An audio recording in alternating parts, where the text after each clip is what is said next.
जय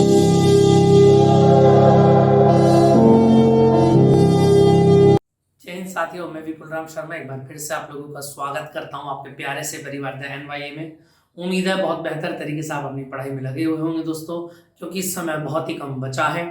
और जैसा कि आप लोग जानते हैं कि मैं यहाँ पर 12th किया और 12th के जितने भी स्टूडेंट्स 2024 में परीक्षा देने वाले हैं उन सभी के लिए मैं यहाँ पर क्लासेस लेकर के आता हूँ। और हमारा फिलहाल का जो टारगेट है वो जल्द से जल्द इस सिलेबस को कंप्लीट करने के बाद आपके प्रीवियस ईयर क्वेश्चन लगाने का है।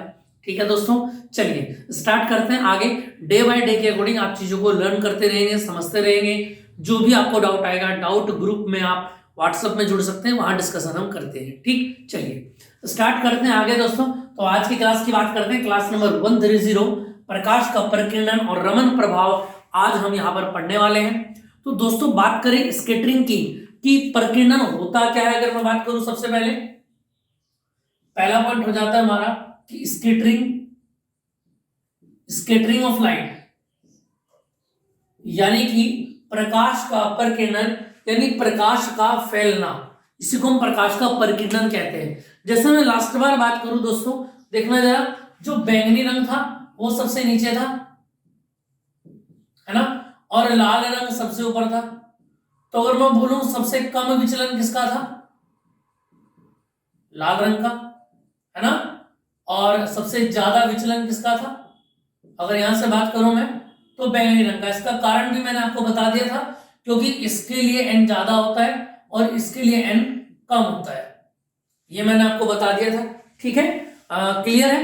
चलिए आगे की बात को स्टार्ट करते हैं, है ना। देखेंगे स्क्रीन पर आपको दिखाई दे पा रहा होगा कि अगर मैं बात करूं प्रकाश के परिकिरण की, तो क्या होता है परिकिरण, जब प्रकाश को किसी ऐसे माध्यम से गुजारा जाता है जिसके कणों का आकार प्रकाश की तरंगदैर्घ्य की तुलना में बहुत छोटा होता है, तो माध्यम के कण प्रकाश को अवशोषित करके अन्य सभी दिशाओं में विकिरित कर देते हैं। इस घटना को ही प्रकाश का परिकिरण कहा जाता है। क्लियर है दोस्तों। इसके एग्जाम्पल की अगर मैं बात करूं, तो एग्जाम्पल भी हम यहाँ पर देख लेते हैं। देखें जरा, जैसे एग्जाम्पल दे रखा है नंबर 1, सूर्योदय और सूर्यास्त के समय सूर्य प्रकाश के परिकिरण के कारण ही लाल रंग दिखाई देता है। आपने देखा होगा जो आकाश का रंग हो जाता है उस सुबह के टाइम, मॉर्निंग में, यानी जब सूर्य निकलता है, सूर्योदय के समय और जब सूर्य छिपता है, दोनों समय लाल रंग का आसमान आपको दिखाई देना पड़ता है। ठीक, तो उसका रीजन यही है कि वो लाल रंग जो होता है उसका विचलन वहां पर क्या हो जाता है, कम विचलन हो जाता है, जिससे उसका फैलाव ज्यादा रहता है। क्लियर है। दूसरा पॉइंट, प्रकाश के परिकिरण के कारण ही बादल श्वेत दिखाई पड़ते हैं। समुद्र महासागरों का जल प्रकाश के परिकिरण के कारण ही नीला दिखाई देता है, और आकाश का रंग नीला प्रकाश के परिकिरण के कारण दिखाई देता है। क्लियर है। इनको ज्यादा डीप आपको एक्सप्लेन नहीं करना है ना, यहाँ पर केवल एग्जांपल से आपका काम चल जाएगा। ठीक है, चलिए दोस्तों स्टार्ट करते हैं आगे। अब अगला पॉइंट हमारा आ जाता है रमन प्रभाव से पहले हम एक रूल और पढ़ेंगे। देखिए स्क्रीन पर आपको दिखाई दे पा रहा होगा कि लॉर्ड रेले का परिकिरण का नियम। और याद रखना, लॉर्ड रेले ने एक बात बोली थी सीधा सीधा कि जो प्रकाश की तीव्रता होती है ना, वो उसकी तरंगदैर्घ्य की चतुर्थ घात के बराबर होती है। ये बात आप याद रखेंगे, यानी कि लॉर्ड रेले के परिकिरण के अनुसार परिकिरणित प्रकाश की तीव्रता I उस प्रकाश की तरंगदैर्घ्य लैम्डा की चतुर्थ घात के व्युत्क्रमानुपाती होती है, यानी I = 1/λ⁴। यहाँ पर I क्या होगा, परिकिरणित प्रकाश की तीव्रता, और लैम्डा क्या है, प्रकाश की तरंगदैर्घ्य। यहाँ पर दो बातें नोट करके लिखेंगे। देखो, हम सभी जानते हैं कि सबसे ऊपर रंग कौन है, लाल, उससे ऊपर नहीं जा सकते, और सबसे नीचे क्या है दोस्तों, बैंगनी, इससे नीचे नहीं जा सकते, यानी इन दोनों के बीच में रहना है। तो क्यों ना हम इन दोनों के बारे में ही सारी जानकारी इकट्ठा कर ले, है ना, क्योंकि ये दो मेन रंग की किरणें हैं, इसी पर क्वेश्चन ज्यादातर बनता है। तो देखिएगा नोट में मैंने लिखा रखा है कि लाल रंग की तरंगदैर्घ्य 7500 एंगस्ट्रॉम होती है, जिसके कारण प्रकाश का परिकिरण सबसे कम होता है। जो चीज कम फैलेगी वो दूर तक दिखाई देगी। एक बार मेरी बात को फिर दोबारा समझेंगे, जो चीज कम फैलेगी वो ज्यादा दूर तक दिखाई देगी। लाल रंग बहुत कम फैलता है, जिसके कारण बहुत दूर से उसको देखा जा सकता है। ये वही बात है, जितनी दूर से देखेंगे जितनी उसकी तीव्रता कम फैलेगी। ठीक है। दूसरा बैंगनी रंग है 4000 एंगस्ट्रॉम, इसी कारण बैंगनी रंग का परिकिरण सबसे अधिक होता है। क्लियर है। अब बात करते हैं रमन प्रभाव की। ये रूल आप याद रखेंगे लॉर्ड रेले का बाकी प्रकाश का प्रकीर्णन आपको बता दिया गया। अब बात करते हैं रमन प्रभाव होता क्या है। ठीक है, चलिए देखें जरा स्क्रीन पर। खोजकर्ता कौन थे इसके? सर सीवी रमन थे।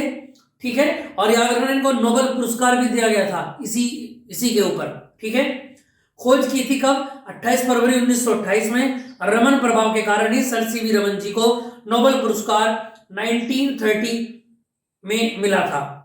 अब इसमें हुआ क्या, इसको समझ लेते हैं एक बार। देखो साइंटिस्ट लॉर्ड रेले ने बताया कि प्रकीर्णित प्रकाश और आपतित प्रकाश की तरंग दैर्घ्य समान आवृत्ति होती है। फिर दोबारा सुनेंगे आप। प्रकीर्णित प्रकाश और आपतित प्रकाश की तरंग दैर्घ्य तथा आवृत्ति समान होती है। साइंटिस्ट सर सीवी रमन ने प्रकाश की तीव्र किरण पुंज को बेंजीन जैसे कार्बनिक द्रव से गुजारा तो रेले रेखा, स्टोक रेखा और प्रतियोग स्टोक रेखाएं प्राप्त हुई। अब देखो ये डायग्राम आप सामने देख पा रहे हैं और इस डायग्राम में ये खाने बॉक्स बने हुए हैं। सबसे ऊपर क्या लिखा हुआ है? रमन रेखा है। उसके नीचे बीच वाली कौन है? रेले की रेखा है। और इन रेखाओं को दो भागों में बांटा गया। जैसे अगर मैं बोलूं देखो बीच में मिडिल में क्या न्यू आवृत्ति है। आगे चलेंगे तो आवृत्ति बढ़ रही है, पीछे चलेंगे तो आवृत्ति घट रही है। जहां पर आवृत्ति बढ़ती हुई जा रही है दोस्तों वो कौन सी रेखाएं हैं? प्रति स्टोक रेखाएं। और जहां पर आवृत्ति घटती जा रही है वो कौन सी रेखाएं हैं? वो स्टोक रेखाएं हैं। याद रखना प्रति स्टोक में आवृत्ति बढ़ेगी और स्टोक में आवृत्ति घटेगी। क्लियर है? रमन प्रभाव। ठीक है, इसको आप याद रखेंगे। इतनी बात समझ में आ गई आपको?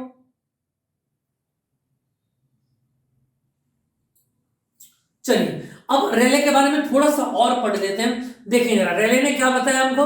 रेले ने बताया कि जब प्रकाश को समांगी पारदर्शी माध्यम से गुजारा जाता है तो प्रकीर्णित प्रकाश की तरंग दैर्घ्य आवृत्ति आपतित प्रकाश के समान हो जाती है।